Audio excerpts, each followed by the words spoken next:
Well, thank you very much. Thank you, Lonnie, for that kind introduction. I'd also like to thank a couple of other folks. I won't go to everyone here today, but President Lee Rosenberg, President-elect Michael Kazin, Chairman of the Board David Victor, and Executive Director Howard Kuhr, and all AIPAC members who are here, and especially my friends from Pennsylvania. Thank you for having me here. I have to say that I'm particularly honored to speak at this time of great turmoil in the Middle East, a time of promise and peril, when it is more important than ever to stand with Israel, to respect her borders, and to ensure her sovereignty. We meet this morning to reaffirm a commonly held truth. Israel's borders must be defensible, must be determined by the parties on the ground.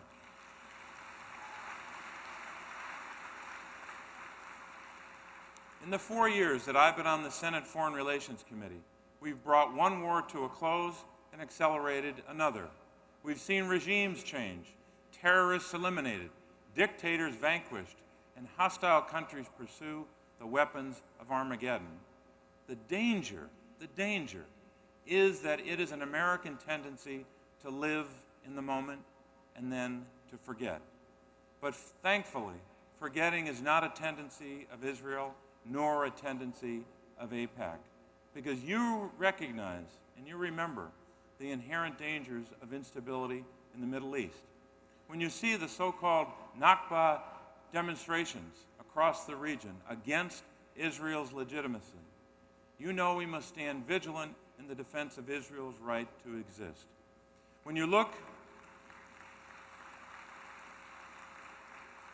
at the Iranian regime, you recognize the dangers of it becoming another North Korea, where its nuclear ambitions are on the front page one day, then once achieved, forgotten the next. And when you look at countries like Libya and Syria, you know that those who kill their own people lose all legitimacy. The collective memory of Israel and AIPAC doesn't live in the moment.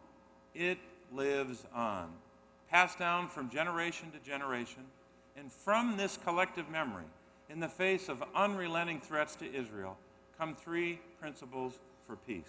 First, there must be full recognition of Israel's right to exist, because without that,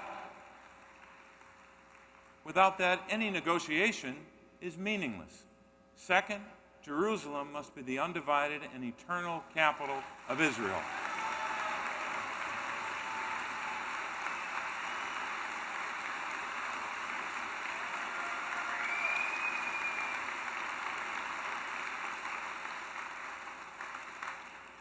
Because without that, the idea of Israel as a sovereign state is meaningless.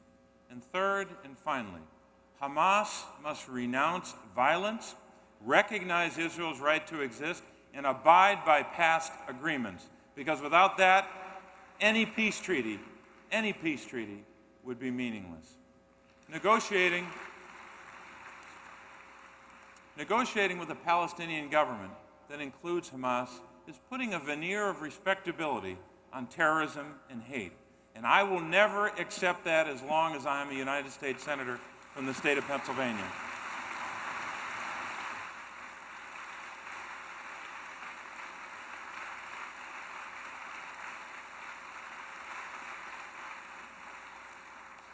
But we know, as with all things in the Middle East, the peace process is not confined to one set of talks or one adversary or even one front in one war. What we're hearing from Iran should trouble not just the Western world, but all of the world. Anytime an anti-Semitic dictator denies the horror of the Holocaust and says that Israel should be wiped off the map, we should be vigilant.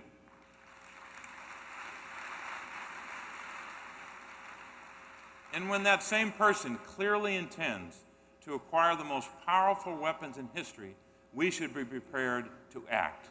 And that's why I've worked to pass the toughest sanctions bill in history last year against the Iranian regime.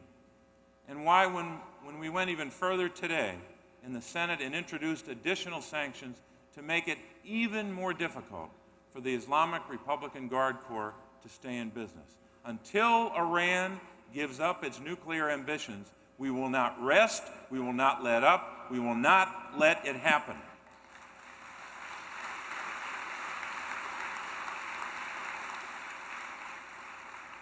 We also know that we can't turn a blind eye when the Iranian regime supports terrorism at home and abroad. 2 weeks ago, I chaired a Senate Foreign Relations Committee hearing which probed the brutality of the Iranian Basiji militias and the harsh Iranian judiciary. We felt the wrath of that regime even within the Commonwealth of Pennsylvania. One of my constituents, Josh Fatal, and his friend Shane Bauer, have been held in the notorious Evin prison for 663 days now. And their crime, allegedly straying across the border on a hiking trip. So we must keep them in our prayers. But we must say this as well. Any regime that cannot show mercy on 2 lost hikers cannot be expected to be rational caretakers of weapons of mass terrorism.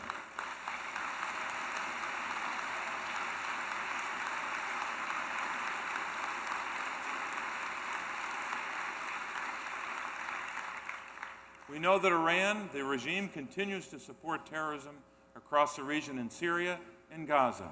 In Lebanon, Hezbollah has more than 50,000 rockets and missiles pointed at Israel and continues to call for Israel's destruction. So while Israel faces threats from Iran and Iran-sponsored terrorism, she also constantly confronts enemies who question her legitimacy. And this goes to the heart of the problem. There cannot be long-standing peace in the Middle East without full recognition of Israel's right to exist. And so the United States should be unequivocally clear when it comes to the peace process with the Palestinians.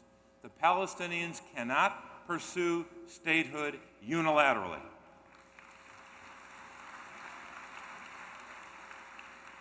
And a plan cannot be imposed upon the Israelis and Palestinians from outside. That's not compromise, that's coercion.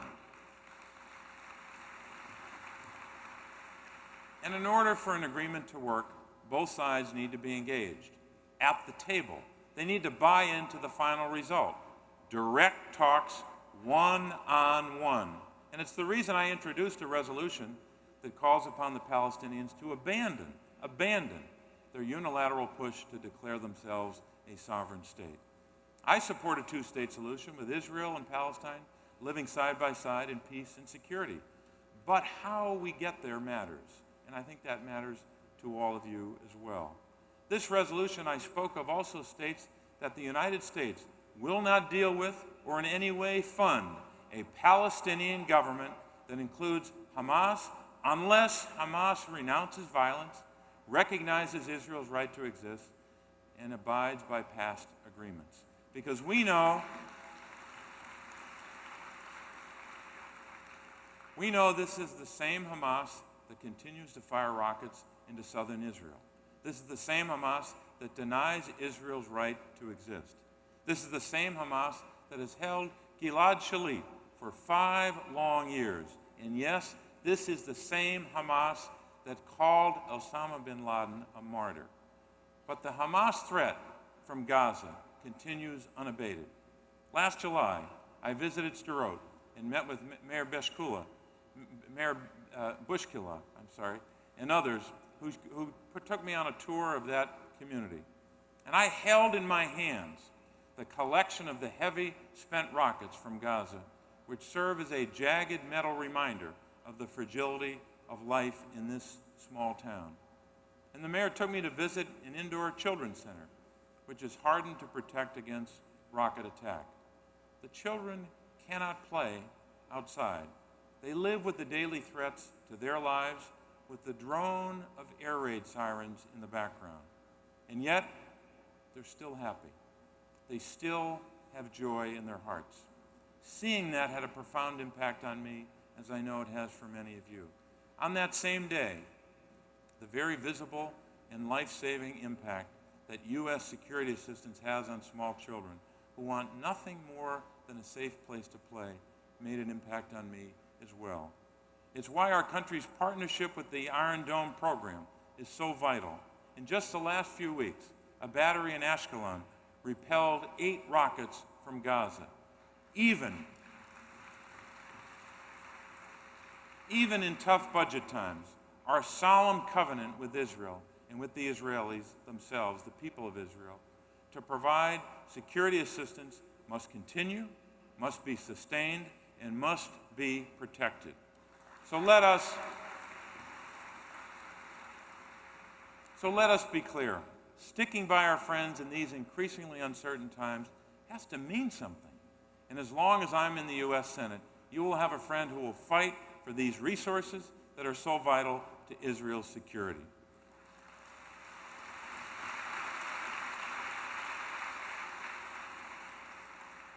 I will always remember an experience I had visiting Israel in 2005 and hearing the translation of an inscription that was etched on the outer wall of a school in Jerusalem from the 8th chapter of the prophet Zechariah. And here's what it said. Thus said the Lord of hosts, old men and old women, each with staff in hand because of old age, shall sit again in the streets of Jerusalem. The city shall be filled with boys and girls playing in her streets. Unquote. That's what the prophet Zechariah said. The city shall be filled with boys and girls playing in her streets. Children do indeed play on the streets of Jerusalem today. But the prophecy will not be fully realized until the day when the world recognizes Jerusalem as the undivided and eternal capital of Israel.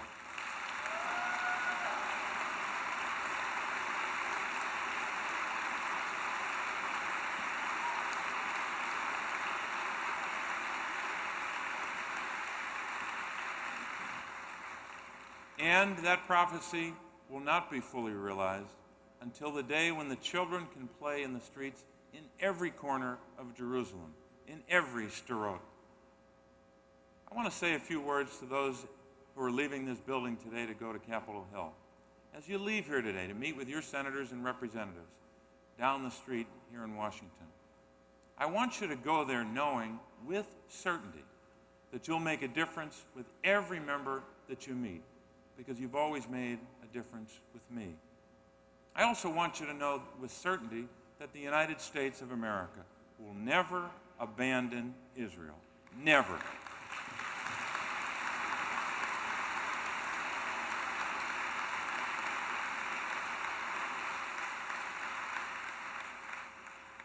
I also want you to know with certainty that Israel will get through this challenging period of her history. And I want all of the young people here to know something as well, that you are, in fact, the future of AIPAC. And I'm proud to stand with you always and always in all of your tomorrows. So thank you today for this honor. Thank you for your work. Shalom, and may God bless you. Thank you.